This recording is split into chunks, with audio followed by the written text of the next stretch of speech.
I am the sole heir to a business empire. Yet, I am a cynic, indulging in hedonism and harboring no interest in inheriting the company. In an attempt to exert control over me, my father arranged for me to wed the Omega he has nurtured for years. He is courteous and composed, remarkably a studia paragon for marrying into a prestigious family that I had presumed our lives would remain distinctly separate, with no interference from one another. Until one fateful night, when I beheld the typically aloof and ascetic Wen Lien gasping for breath at the head of the bed, clutching a photograph of me tightly in his hand. 01. Bang! After I hurled the ashtray at Wen Lien for the 4th time, and he remained utterly still, I could no longer restrain my frustration. Are you truly so wooden that you can't even flinch? What if I actually hit you? Wen Lien, impeccably dressed in his suit, with his jacket buttoned with precision, held a laptop in his arms. He cast a calm glance at the scattered debris at his feet and replied coolly, "You were the champion of a shooting competition in college, a feat not to be underestimated. Missing the target once is a mishap, twice is coincidence, but failing to hit 4 times indicates that you have no intention of hitting me at all, hence I remain unmoved." I scoffed derisively. "Oh, so you remember my college days? That cunning fox is willing to divulge anything to you." I then picked up a valuable plaster sculpture from the table, weighing it thoughtfully in my hands, and cast a taunting glance in his direction. Wen Lien remained silent, steadfast in his position. "I will throw it, I truly will." 1 second, 2 seconds, 3 seconds. Wen Lien stood unmoving as a pine tree. The plaster struck the mahogany table with a dull thud. With a heavy sigh, I resigned myself and rested my head against the table. Wen Lien had pulled me into numerous confrontations before, employing relentless and audacious tactics that had always led to my defeat. And banging my head on the table seemed to have become my signal of acquiescence. Wen Lien approached me unhurriedly, placing the laptop before me. As I looked up, dozens of employees' faces appeared on the screen, all directed at me. Wen Lien's lips curved into a perfectly measured smile. "Mr. Pei, please allow me to present the report." 02. Wen Lien is the wife my father arranged for me. Prior to joining our family, he was my father's capable assistant, and after marrying me, he was promoted to become my chief aide. The cunning old fox devised this plan because I have long been a nominal deputy general manager. Yet I have never set foot in the office, contributing nothing to the company. Furthermore, there have been rampant rumors about my chaotic private life, and my reputation has plummeted to an all-time low over the past few years. Thus, he concocted this shabby scheme, to have a company employee marry into the family, overseeing both internal and external affairs. But who am I? I am inherently rebellious and prone to violence. After several failed negotiations, the old fox resorted to threatening me with the employees of the nightclub. Thus, I reluctantly entered into marriage with Wen Lien. Initially, I had a favorable impression of him. He was clean, tall, and possessed a handsome visage, exuding a gentle and composed aura. I was startled when I was informed he was an assistant. In appearance, he seemed anything but that. However, while he appeared soft-spoken, he was remarkably decisive in action. It has been 5 months since our marriage, and every day at 8 in the morning, he dutifully rouses me for work. I am thoroughly dissatisfied. On our wedding day, I had told him that we would not interfere with each other. Aside from sleeping in separate rooms, he was not permitted to meddle in my private affairs. He had clearly agreed. Wen Lien adjusted his golden-rimmed glasses and remarked, "You only specified not to intrude upon your private life, but you did not mention not intervening in business matters. Playing word games, are we?" Thus began my tug-of-war with Wen Lien. To my utter astonishment, I found myself at a disadvantage. No matter how obstinately I refused to go to the office, he initiated online meetings. When I sought refuge at a friend's house, turning off all communication devices, he recorded the meetings and showed me the replay. Regardless of what I said or did, he remained unfazed, persistently shadowing me. Felt like striking a punch into cotton. Who said I was exceptionally intelligent? I lamented, downing a drink. I have no chance at all. At 10 o'clock at night, the nightclub was alive with music and dance. Frustrated, I vented to my friends. "Hey Gu, if I were you, I'd just get serious about it. If you don't take real action, he'll think you're merely trying to intimidate him." As soon as Li Yi's uttered those words, the room fell silent, the music reverberating against everyone's eardrums. I shot a cold glance at him, and he, previously dazed from drink, sobered instantly. Li Yi's awkwardly backtracked. I'm sorry, I've had too much to drink." Just babbling. The remaining few joined in to support him. I averted my gaze, deciding to let it go. 03. Since humanity has been divided into the upper and lower classes, the chasm between these classes has become increasingly insurmountable. As the ruling class, those who are strong and intelligent, even if they initially hail from humble beginnings, can swiftly ascend to positions of power. Almost every member of the elite ultimately reaches a similar social status. Thus, the children of capital remain as capital, while the children of the commoners remain as commoners. Compared to the rulers and the mediocrities, the smaller, weaker groups are even more vulnerable. Many professions in society exhibit discrimination against them, as if they can only survive by relying on the former two. There even exists an unwritten rule. Attacking a being in heat is not considered a crime. The rationale is that the heat of such beings is often triggered by the pheromones of the latter. It is utterly absurd. I abhor this, and under no circumstances would I ever resort to violence against the disadvantaged. Perhaps the old fox precisely grasped this point, which is why he arranged for Wen Lian to be by my side. Why not negotiate with him? Chun Yuan, a family friend, suggested. He works for Uncle Pei, so there must be benefits involved. Just offer him a greater advantage. His words struck a chord. It made sense. As long as he ceased his relentless pressure on me, I could simply give him whatever he desired. Before heading home, I deliberately picked up 3 bottles of wine. A person like Wen Lian, the assistant to a CEO, is undoubtedly astute, possessing far more cunning than one could imagine. If I were to ask him directly, he would undoubtedly remain tight-lipped, so I would have to rely on alcohol to coax the information from him. I wrapped up the drinking session early, leaving the affairs of How High in the hands of the manager. By the time I reached the neighborhood, it was already 11:30. Wen Lian truly excelled at his duties, both as an employee and as a partner. In his professional capacity, he would return to the office after watching me handle some simple tasks in the morning. In terms of home life, regardless of how late I returned, he would be waiting for me in the living room, with a meal he prepared himself laid out on the table. He even maintained a clear boundary between public and private life, being serious and diligent while I was working, yet attentive and caring once off the clock. Perhaps this is the reason the old fox chose him. Today, I arrived home earlier than usual. Wen Lian would likely be waiting for me.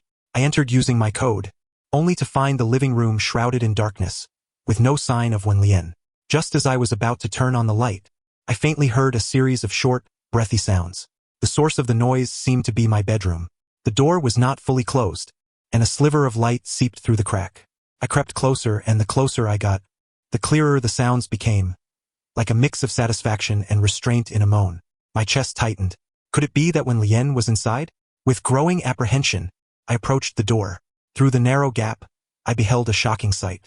Wen Lian leaned against the headboard, his lips slightly parted, his alabaster chin tilted back, seamlessly connecting with his fair, flushed neck.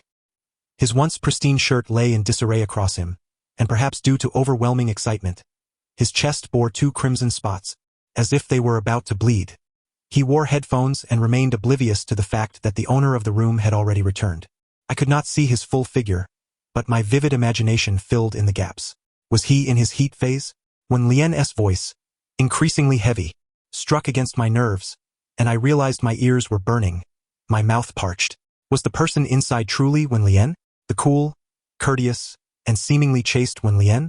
I dared not look any longer, nor could I bring myself to intrude. Just as I was about to turn away, I suddenly heard a hoarse voice, thick with emotion, softly uttering my name, Xiangzhe. I froze in place, peering through the gap once more, only to see Wen Lian carefully kissing a piece of paper in his hand. As he neared the peak of his pleasure, his hand fell from the edge of the bed, and I caught sight of what that piece of paper truly was. It was my photograph. 04. I fled back to How High. The manager looked at me in surprise but did not pry further. I locked myself in my office, and after half an hour of smoking, I finally managed to banish that scandalous scene from my mind. Thankfully, I have long maintained a habit of taking medication that counters pheromones. Otherwise, I might have lost control before even stepping through the door, succumbing to the pheromones Wen Lian emitted. I regained my composure and began to analyze the situation.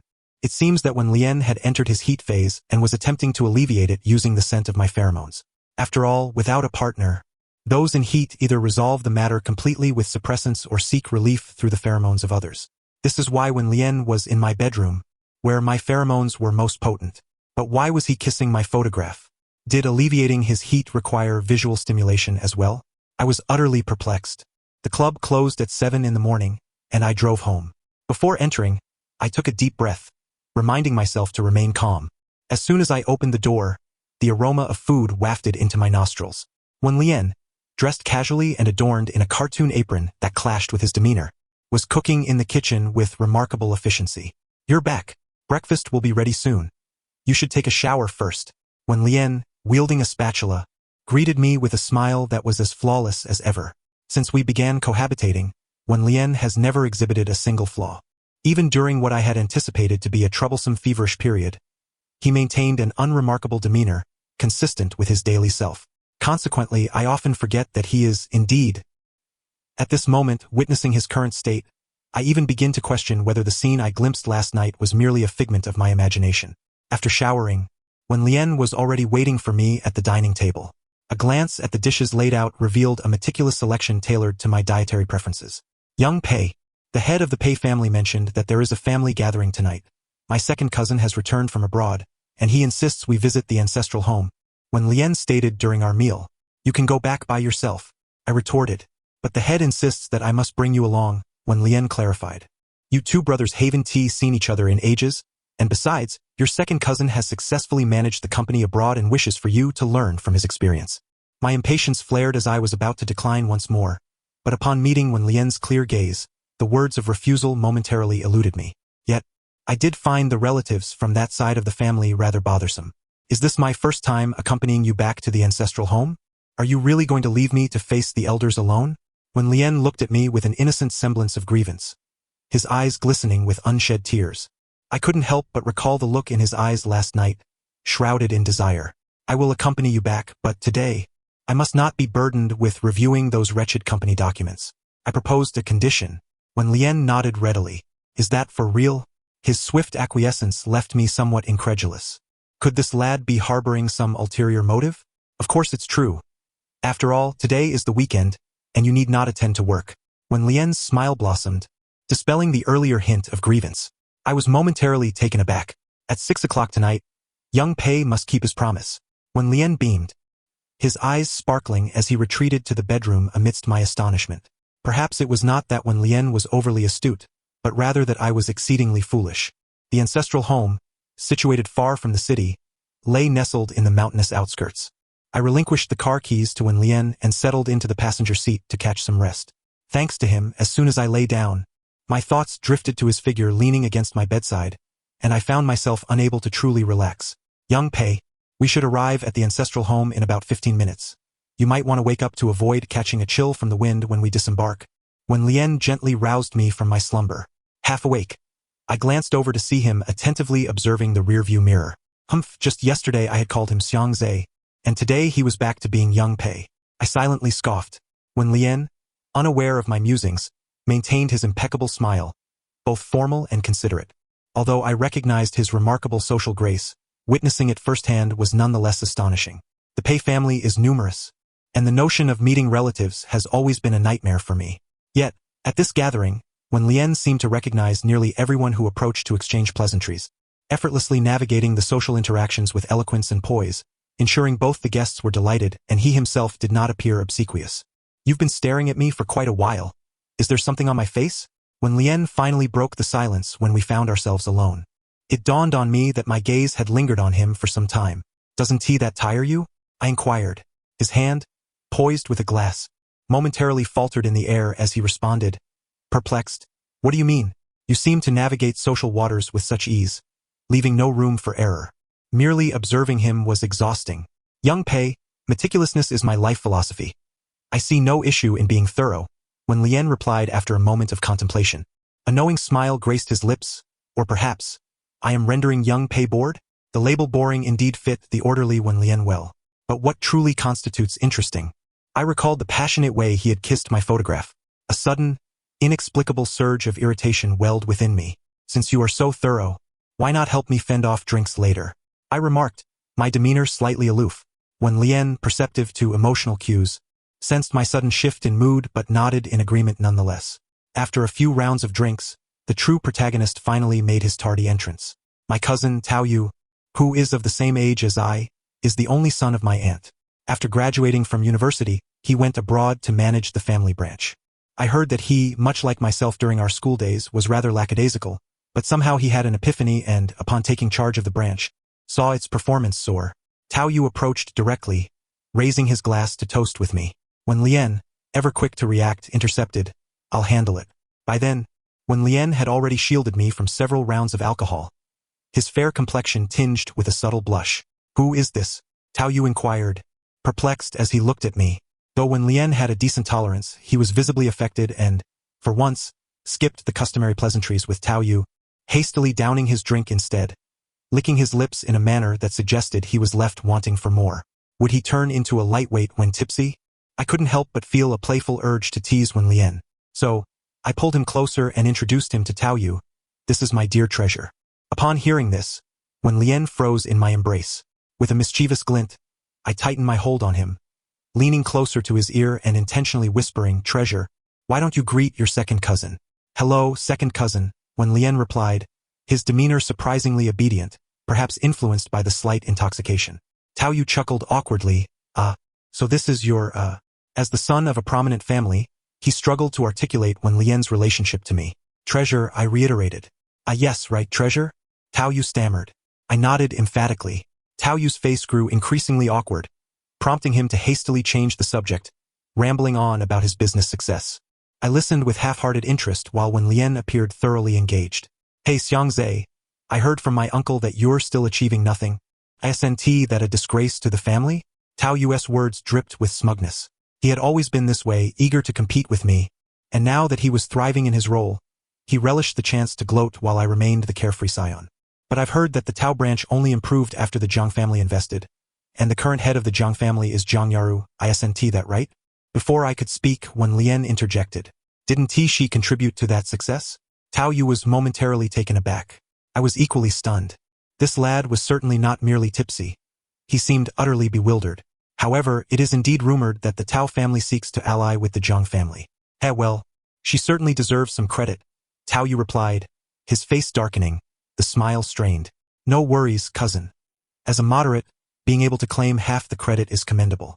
I still have much to learn from you," though I had no desire to judge someone's capabilities based on family connections. Since he initiated the attack, I felt no remorse in responding in kind. I feigned a dramatic sigh. "Alas, dear treasure, it's only thanks to our cousin's good fortune in receiving external assistance. Those of us bound to the Pei family can only rely on our own merits, alas." Upon hearing this, I could see the indignation flaring in Tao Yu's eyes. Suddenly, I heard a soft chuckle from Wen Lien, who stifled his laughter with a hand over his mouth, his eyes narrowing into crescent shapes. I found myself momentarily speechless. Perhaps this was what one might call interesting. Before Tao Yu could completely lose his composure, I led Wen Lien away from the scene. Wen Lien was already intoxicated, and I had no desire to linger. After escorting him back to the car, I realized I had left the car keys and my jacket in the villa, so I hurried back to retrieve them, only to find the old fox waiting for me at the door. Pei Yudong handed me my jacket, squinting in the direction of Wen Lien. "Is the choice I've made for you not quite satisfactory?" Pei Yudong's expression radiated pride. "Don't start with me," I retorted with a cold laugh. "What sort of perverse obsession do you possess that leads you to confine capable individuals within the shackles of marriage?" Clearly, Wen Lien was an exceptional talent in society. Individuals like him should be allowed to showcase their prowess in the workplace, rather than being inexplicably wed to the son of a superior they have never even met. "Xiangze, do not speak in such a manner." Pei Yudong's smile faded, though his demeanor remained benevolent. "The ultimate value lies in procreation. Everything else is merely embellishment. Wen Lien is someone I have specifically groomed for you, and you have witnessed how well he complements the heir of a prominent family." I suppressed my revulsion. "So your intention in sponsoring him was merely to ensure he produces offspring for the Pei family?" Shortly after our marriage, I investigated Wen Lien's background and discovered that he had been under Pei Yudong's sponsorship since high school, subsequently joining the Pei Corporation after graduation. Initially, I could not fathom why someone as adept as Wen Lien would be offered such generous conditions to marry a frivolous second-generation rich kid. It now appeared evident that this was merely Pei Yudong's way of seeking repayment for his favors. Pei Yudong smirked. "It's a mutual arrangement. You truly are despicable," I declared, preparing to leave, only to hear Pei Yudong's derisive laughter behind me. "Pei Xiangze, you are my son, possessing the same genes as I do. Did you not also coerce him into shielding you from alcohol? This merely indicates that we share the same moral shortcomings, just like everyone else." The car halted in the courtyard, and Wen Lien poked his head out of the window to enjoy the breeze. "Pull your head back in. Are you not concerned about catching a cold?" I slammed the door shut with force after taking my place behind the wheel. Though Pei Yudong was insufferable, his words struck a chord within me. For all my years of attempting to suppress my inherent nature, it was as the old fox said, power and malice were ingrained in my very genes. You are rather fierce. When Lien's voice, slightly reproachful, reached my ears, I turned to see him slouched against the closed window, far from the poised demeanor he usually exhibited when sober. I initially thought he was startled by the sound of the door slamming, but as I waited, he offered no further complaints, as if merely stating an objective fact. Indeed, I am far too fierce. I sincerely apologize for frightening you. I initiated the car, gradually pulling away from the old residence. Being fierce can be advantageous. When Lien muttered with his eyes half closed, it deters others from approaching you. His voice was soft, yet it sent a shiver down my spine. As I drove through the night, I dared not slacken my focus, choosing not to inquire about the meaning behind his words. By the time I returned to the apartment complex, it was already past 10 at night. After parking in the garage, I gently tapped him, "We've arrived home." When Lien, however, did not awaken, I leaned closer to shake him, only to discover his eyes wide open, alert and unblinking. What was he doing? I found myself perplexed by when Lien. If he were merely tipsy, he did not seem to be intoxicated to such an extent. The silence within the vehicle stretched on until when Lien suddenly spoke. Am I truly that dull? His question left me at a loss, and when I turned to meet his gaze, I found him staring at me with a blank expression. Could it be that he was angry? The realization struck me, and I burst into laughter. His delicate brows knitted together, revealing his growing displeasure. Once my laughter subsided, I replied, "Not at all. You are quite amusing at this moment." Strangely enough, it seemed that his face reddened further after I spoke. Compared to his usual robotic demeanor, this intoxicated version of when Lien felt far more genuine. He said nothing further, unbuckled his seatbelt, and obediently exited the vehicle. Witnessing this side of him, one seldom seen by others, filled me with a sense of pride. Yet, I simultaneously recognized the harsh truth. Within the Pei family, when Lien could never truly be himself. The following day, I unusually rose early. Upon stepping out of my bedroom, I found when Lien busily working in the kitchen. His momentary surprise quickly transformed into a relaxed smile upon seeing me. "Good morning, young Master Pei." Had he truly forgotten yesterday's events after a single night's sleep? I sauntered over and took a seat, resting my chin on my hand with a slight smile. "Morning, my dear one." The sound of a spatula clattering to the floor was his only response. He looked utterly flustered, confusion etched across his face. "Do not look at me like that. You agreed to be called this yesterday." When Lien bit his lip, "I was merely surprised by your sudden early rise." I scrutinized him for a moment before sighing with a smile. "I've decided to accompany you to work starting today." Chen Yuan appeared bewildered as he received the stock transfer documents I had signed. "What do you mean? Have you suddenly decided to take over the family business?" I nodded. "Indeed, from now on, Ho Hai will be entrusted to you." Chen Yuan's face reflected disbelief, and just as he was about to inquire further, the most popular bartender in the establishment, Lu Baiyu, approached. I had fortuitously rescued him from a gang of thugs not long ago, who had intended to harm him. At that time, he had been in his prime but found himself cornered by a group of miscreants. With no formal education and a gravely ill grandmother awaiting surgery, he had little chance of finding work. Hence, I had offered him a position as a bartender at Ho Hai. Of course, working at Ho Hai merely entailed serving drinks.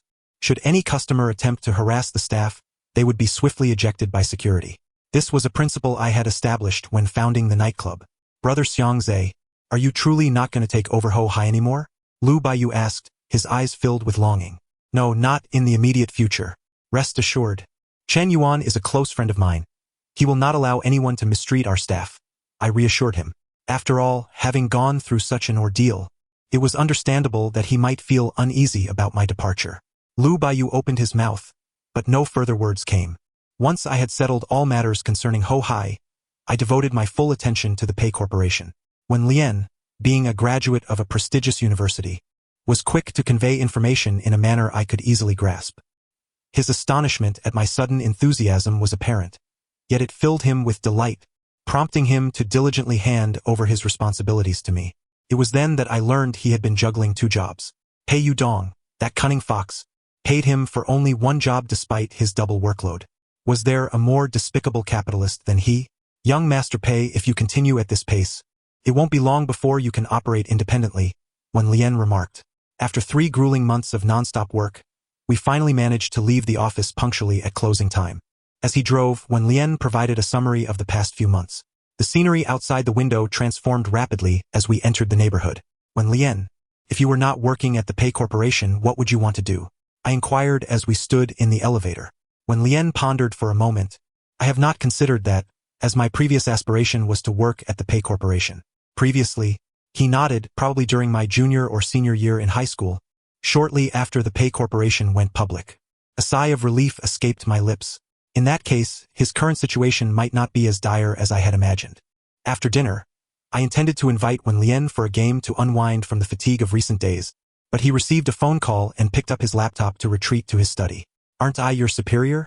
I blocked his path, dissatisfied. Who else could make you work overtime? When Lian appeared momentarily taken aback before conceding, the chairman mentioned needing several forms.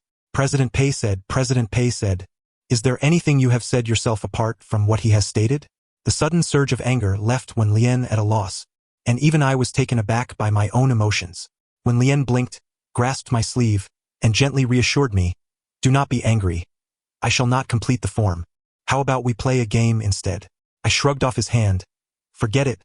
I have lost interest. I donned my coat, grabbed the car keys, and was about to leave. Behind me, Wen Lian's voice rang out, where are you going?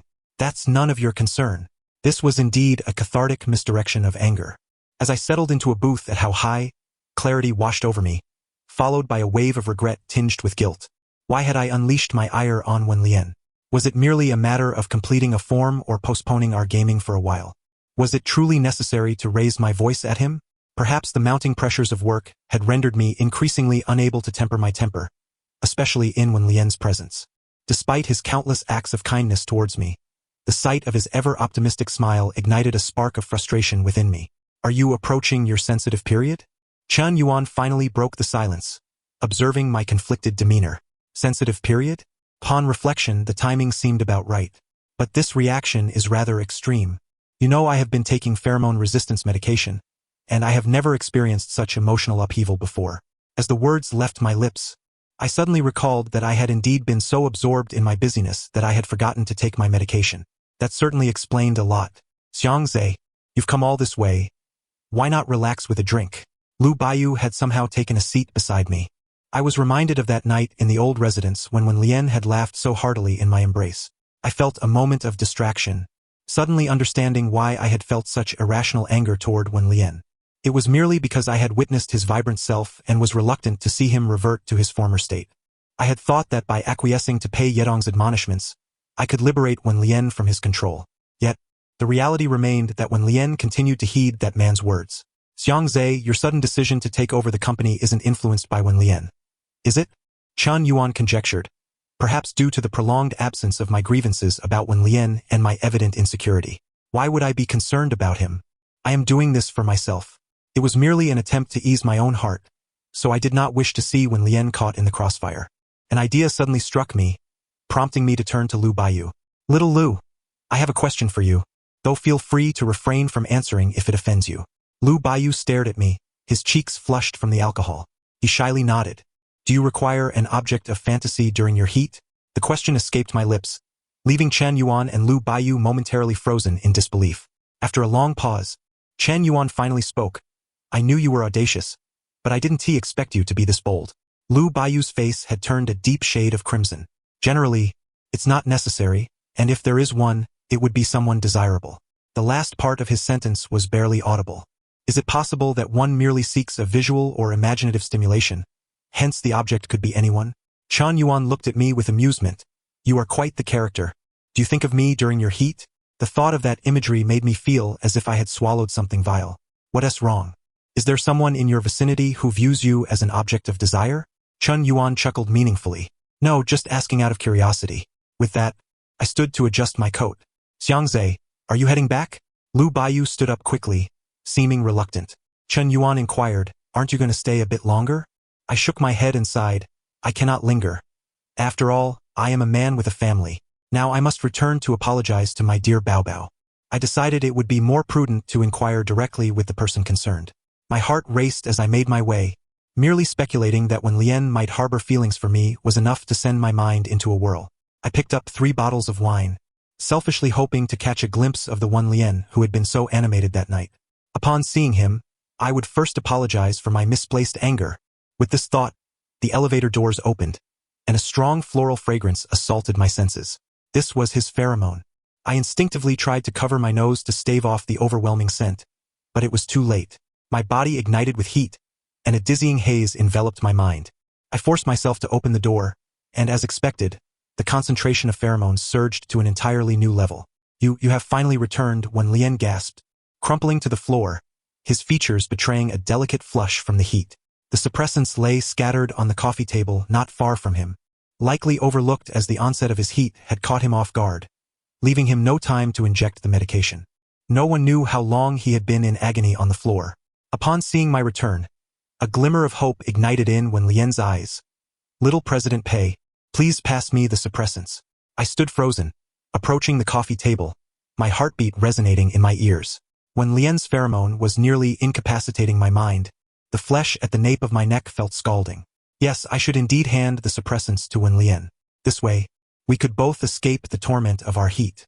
I reached for the suppressants, my heart pounding louder by the second. Crack! The container shattered in my palm. Slowly, I lifted my gaze to meet Wen Lien's desperate eyes. Why had I destroyed the medication? I couldn't explain it. Coming back to my senses, all I could see was Wen Lien struggling beneath me. "Don't, please, little President Pei," he pleaded. "Little President? Shouldn't you call me Xiangzhe? Just as you did that night in my bedroom." Wen Lien's pupils dilated in shock, disbelief washing over him as he nearly drowned in shame. I held his wrist tightly, disregarding his pleas. My mind was consumed by a singular thought: to possess him, to tear him apart, to devour this body, mingling his tears with my own. I was lost entirely in this living room saturated with our conflicting pheromones. The man beneath me ceased to struggle. I heard my rationality scream in anguish before being swallowed whole by desire. This is not intimacy. It is an atrocity. My father was a stranger. I had never met him, only recalling that at the tender age of 6, I had learned from a relative that his surname was Gu. The Pei family had consistently refused to acknowledge my father's existence. They claimed he was too intelligent for his own good, recounting how he had attempted to bite Pei Yedong's gland while he slept in a misguided attempt to mark him. Yet, there is no such thing as a mark in this world. Thus, my father was branded with the labels of schemer and ambition-driven. He was imprisoned within the Pei household until I was born, after which he was cast out. I had thought little of this until the day I underwent differentiation. Pei Yedong summoned me to his study, declaring that I was the only one among all his sons who was worthy of being his future heir to riches. On that day, he told me that I was a child of privilege, almost belonging to the most favored and least flawed class of individuals in the world. For instance, I could mark without limit, and under rare circumstances I could also mark another. In this world, where one could easily become as fervent as a beast, I undoubtedly occupied a position of power. However, even the so-called strong have their vulnerabilities. Yet, these weaknesses are quietly obscured by those who reside atop the social hierarchy. In truth, there are those who can be marked. Marked individuals, akin to those who bear the mark, respond solely to each other's pheromones, becoming inseparably attached to one another. It was then that I first viscerally sensed the intersection of fairness and injustice. The fairness lies in the fact that fate does not show favoritism in these bonds. The injustice, however, resides in the desire of such groups to conceal that scant remnant of fairness. Thus, that year, I committed an act that drew the ire of all my compatriots. In the name of truth, I publicly disclosed a matter that should have been known by the masses. Practitioners soon followed suit. It became evident that one could indeed be marked. I cannot recall the extent of the resources and money that Pei Yedong expended to keep my account information hidden, but from that point onward, my family would invariably remark upon seeing me, like father, like son. I suspect that the father they referred to was not Pei Yedong. Though I had never met Mr. Gu, I held his past actions in high esteem. In contrast to him, my disdain for Pei Yedong's callous marking and subsequent abandonment grew ever more profound. Even as Pei Yedong incessantly reminded me that no matter how much I restrained myself, I could not escape my vile nature, I still believed that my rationality could conquer all. Yet, the bruises and red marks on Wen Lien's body served as a stark reminder that my rationality was utterly ineffectual. When I awoke, Wen Lien was absent from my side. Upon realizing the gravity of my actions, my immediate instinct was to turn myself in at the police station. The critical period had not yet passed. Taking the special medication that should have been administered before the onset of sensitivity would only result in debilitating side effects. Wen Lian must surely despise me to the extent that he would not even wish to hear an apology before departing. In a daze, I prepared to head to the police station, but when I opened the door, I was met by Wen Lian, briefcase in hand. I had initially intended to go to the office, but the marks are too conspicuous. I think I shall rest at home for a couple of days instead. Wen Lian remained as composed as ever, as if nothing had transpired the previous day. Noticing my prolonged stillness, he turned back to me, puzzled. Were you about to leave? A square bandage adorned his right cheek, the evidence of last night's bite mark. The metallic tang of blood seemed to linger in my mouth. I am going to turn myself in. I averted my gaze from his face. I am sorry, Wen Lian. But what good is a flippant apology in mending the wounds of yesterday? Wait. Wen Lian rushed forward to halt my hand as I reached for the door. That was not a crime. It was merely an accident. He gazed into my eyes. Moreover, we are already married. We merely did what we were meant to do. It is different, Wen Lian. I gently traced the injury on his face, barely suppressing the anguish in my own eyes. This was my act of violence, not something that was meant to happen. I had anticipated that the fever-induced delirium would manifest in him, but unexpectedly, it was I who had succumbed to it. Like a binge following a prolonged period of starvation, I released Wen Lian's arm and once more twisted the doorknob. Hey Xiangzi, if I were to say that I have longed to engage in such acts with you. Wen Lian grasped my arm, his face flushed. Can this serve as your justification for absolving yourself? Wen Lian's words rendered my mind blank. It was rare to witness such urgency etched upon his visage. I recalled that I had sought him out yesterday to ascertain whether he harbored feelings for me. What should have been a delightful revelation now left me feeling utterly humiliated. It felt as though he was coercing me into a semblance of consent to alleviate my guilt. Wen Lian, regardless of whether you have feelings for me, your refusal at that moment indicated a lack of willingness, and thus my actions were unilaterally violent. Ultimately, I did go to the police station. Wen Lian refused to testify, and upon discovering our marital status, the police expelled me. If you're merely having a spat, then just call it that. Don't make it sound so grave. Young man, filing a false report is also a crime. Chun Yuan was aghast upon learning of the incident. Xiangzi, as Wen Lian said, that was merely an accident. You did not intend to harm him, but your nature compelled you to act in such a manner. It's quite simple to comprehend. Why must you dwell on it so obsessively? Indeed, nature. All along, I had been denying my own nature, believing myself to be unlike Pei Yedong, convinced that I could suppress the malevolence embedded in my genes. I firmly believed that rationality would triumph over desire. Yet this incident made me realize how fragile the principles I had steadfastly upheld were. I should have cherished Wen Lian, should have allowed our mutual affection to blossom willingly and organically. But when my rationality crumbled, he was the first to suffer. The tumult of shame and self-doubt coalesced into profound anguish. Pei Yedong was not mistaken. We are equally vile. I began to avoid Wen Lian. At this juncture, I could no longer place unwavering faith in my rationality as I once did. I felt akin to a wild beast, capable of erupting into madness at any moment. Thus, the most effective means of preventing harm was to avoid encountering him altogether. I even sent him a divorce agreement, offering 2/3 of my assets as compensation, along with half of my equity. I recruited a new assistant, skillfully evading any chance of crossing paths with Wen Lian at the office. I relocated from my previous community. If Wen Lian would sign the agreement, then that house would belong to him. Yet, my seemingly decisive withdrawal was not as graceful as I had envisioned. I underestimated Wen Lian's pervasive influence in my life.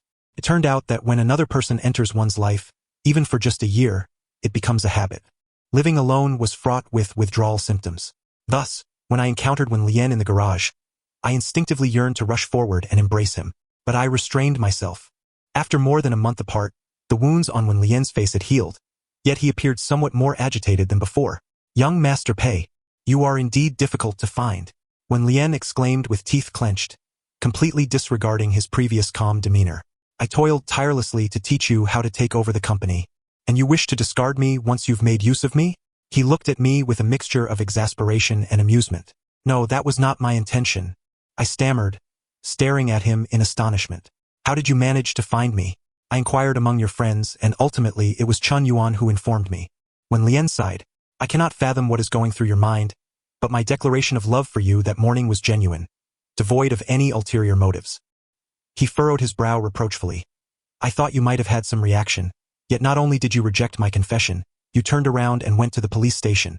Doesn't that mean even the police officers are aware that we are finished? It's a relief to have found you now. When Lien cast a glance at me, who was lost in thought, and retrieved an album from his bag. Hey Xiangzi, I am uncertain how to prove to you that my love is authentic, but after you see this, you may find me somewhat terrifying. However, one thing I can assert with certainty is this. I liked you even before I had the pleasure of meeting you. When Lien's words left me bewildered as I accepted the album, the contents shocking me to my core. The album, thick and expansive, was filled entirely with photographs of me, captured moments from my daily life over the past year. Many angles unmistakably suggested they had been taken surreptitiously. I was rendered speechless by the shock. Do you think I am too much of a creep? I abruptly lifted my gaze to find when Lien, with his head bowed, his ears flushed red. Presenting such evidence to me must have taken considerable resolve on his part. It's quite astonishing, I admitted, rarely using the term astonishing to describe an album. But it's not too bad, I added, inexplicably feeling a sense of pride within me. When Lien, with a radiant smile, leaned closer and inquired, I believe these photographs should serve as evidence of my long-standing affection for you, thus alleviating any doubts regarding the sincerity of my initial confession, which you may have thought was merely a product of circumstance. As he drew near, I paused momentarily in my perusal of the album. The instant I caught a whiff of his pheromones, I instinctively pushed him away, covering my nose to maintain some distance. When Lien, what are you doing? The figure before me raised his head, a blend of grievance and seduction gracing his smile. Am I not allowed to stir your emotions? Xiangzi. After indulging in the pleasures of intimacy, I had become acutely aware of my waning self-control. Nonetheless, the underground garage felt too enclosed and stifling, the atmosphere charged with heat. When Lien's muffled groans ignited my nerves, my body tensed as I struggled to suppress the wave of pleasure surging within me, fearing a repeat of the last incident where I lost consciousness and acted recklessly. Xiangzi, you may do anything to me. Perhaps sensing my unease, when Lien, drenched in sweat, spoke softly. I did not truly object during that incident, but you said no. Our instinctive reactions are the most genuine. Indeed, it was an unexpected occurrence. While I had fantasized about being united with you, the sudden intensity of that moment caught me off guard. Especially seeing you lose your composure for the first time, it's only natural to be startled. Sweat dripped onto Wen Lien's smooth back, and his muffled voice broke the silence once more. As for my continued struggle, it was due to the shame of having my disgraceful actions exposed by you, far worse than secretly photographing you. It is only human to feel reluctant to face the person involved. When Lien's words were fragmented, I turned to meet his gaze, which was clouded with emotion. What do you mean by saying you liked me before you even met me? I searched my memories, but our pasts had never intersected. When Lien chuckled self-deprecatingly. In middle school, a significant event occurred online where an anonymous account revealed the existence of a marking system. I had just undergone my first transformation and faced considerable malice from those around me. It was then I first realized that there were indeed people willing to stand on my side. Yet I understood that such revelations would attract backlash. I greatly admired that individual. When Lien paused. Later, when I entered high school, I came across an article you published during your university years advocating for the criminalization of certain behaviors during the heat period. The writing style was remarkably similar to that of the anonymous account, leading me to speculate whether you were the same person. So you fell for me based solely on that? I replied, perplexed. That seems rather hasty. Love is inherently an abstract concept, and at that time, it was mixed with admiration. When Lien cast his gaze downward, a bittersweet smile gracing his lips as he recounted his years of unrequited love. Before even meeting you, I suppose I fell for your soul. His voice gently caressed my nerves, igniting a warmth that coursed through me, making my ears flush and my gaze grow dazed, as if a tender current was weaving through my heartstrings. The intensity of my feelings heightened. Thus, I spent considerable time discovering that you were the son of President Pei, fortuitously learning that he sponsors outstanding students at the school. I am no genius. Studying was not easy for me. Do you have any idea how obsessively I studied to earn that sponsorship opportunity? Reflecting on those nightmarish student days, when Lien gritted his teeth. Consequently, I painstakingly molded myself into the ideal image that President Pei would choose for his son's partner. I finally managed to approach you and even fortuitously married you, only for an unexpected incident to threaten to push me away. How rude of you. I couldn't help but laugh. A hint of displeasure crossed Wen Lien's handsome features as he steadied his breath and spoke. I understand that you do not wish to become like President Pei, but embracing one's true nature is not a fault. Losing one's composure can indeed be unsettling, Yet we cannot allow one mistake to invalidate the entirety of our being. We should gradually explore solutions together rather than let you push me further away. When Lien gazed at me, lost in thought. Given the current situation, do you still believe that avoiding me is in my best interest? The atmosphere grew heavy with tension. Suddenly, my phone vibrated in my pocket. I had come to the garage with the intention of driving to the office. When Lien looked at me, his expression torn. I leaned down and embraced him, his back pressed against the ground. I restrained myself from succumbing to the urge to nibble at the nape of his neck, transferring that fervor into gentle kisses on his earlobe. Let us hasten our pace. Epilogue 1. Marking after mutual feelings were acknowledged, when Lien had actively requested to be marked by Pei Xiangzi. After all, being infused with pheromones would reduce the likelihood of attracting unwanted attention, thereby ensuring greater safety. However, Pei Xiangzi remained reluctant. He told Wen Lien, with your social standing, no one would dare to harm you besides me. If you wish, you may mark me at any time, but I will not mark you. Pei Xiangzi did not want Wen Lien to feel cornered into making a singular choice. Refraining from marking would leave a retreat should regrets arise in the future. Yet, he underestimated Wen Lien's fervor for him. Pei Xiangzi never anticipated that Wen Lien would hide all the suppressants, resulting in their heat periods coinciding. Pei Xiangzi recalled the terror of losing control from years past. If he wished to avoid repeating that experience, the best solution would be to infuse pheromones for relief. Choose between a temporary mark and a lifelong one. Wen Lien no longer restrained himself, revealing all his emotions before Pei Xiangzi. When the pheromones entered his glands, Wen Lien smiled. When someone refuses to let you open a window, you threaten to tear the roof off, and then they will allow you to open that window. Epilogue 2. Nesting after fully taking over Pei Enterprises, Pei Xiangzi found himself consumed by work, scarcely seeing the light of day. 2 years prior, Wen Lien had been assigned to manage a subsidiary, and by now, his assistant had long since been replaced. The new assistant was competent but still somewhat inferior to Wen Lien. Consequently, Pei Xiangzi was no longer as effortlessly adept as before, and for an extended period, he could not leisurely spend time with Wen Lien. During one of Wen Lien's heat periods, it was the first time he had to endure it without Pei Xiangzi by his side after being marked. Initially, Wen Lien contemplated calling Pei Xiangzi for help, but he reconsidered, knowing how hard Pei Xiangzi had worked to focus on the company. It seemed unnecessary to distract him from his momentum. He thought he could endure the heat period until it passed. At 11 o'clock at night, Pei Xiangzi finally finished work. He had successfully navigated the busiest time at the company and anticipated a more relaxed schedule ahead. He decided to buy some wine on his way home to unwind with Wen Lien. Pei Xiangzi ascended the stairs, carrying 3 bags of wine. Upon opening the door, he sensed something was amiss. The living room was enveloped in darkness, with only a sliver of light seeping from the ajar bedroom door. This scene felt eerily familiar to Pei Xiangzi. He tiptoed toward the room, his heart filled with anticipation. If Wen Lien were to recreate that past scene, he would certainly burst through the door this time. However, his hopes were dashed. There was no sign of Wen Lien in the bedroom. Instead, his clothes were strewn all over the floor. Pei Xiangzi caught a whiff of floral fragrance. He suddenly recalled that when Wen Lien was not around, he had a tendency to build a nest. Pei Xiangzi approached and rummaged through the pile of clothes, finally spotting Wen Lien's disheveled head. Clutching Pei Xiangzi's suit jacket, he wore headphones, his expression one of unbearable discomfort. I'm sorry. I should have been by your side. Wen Lien was too distressed and, with the headphones on, seemed oblivious to Pei Xiangzi's arrival. Pei Xiangzi had no choice but to remove the headphones, inadvertently disconnecting the data cable linked to his phone. By the time Wen Lien noticed, it was already too late. The contents of the phone had been publicly revealed. One Daba, I invested in this project. What shall we eat tomorrow?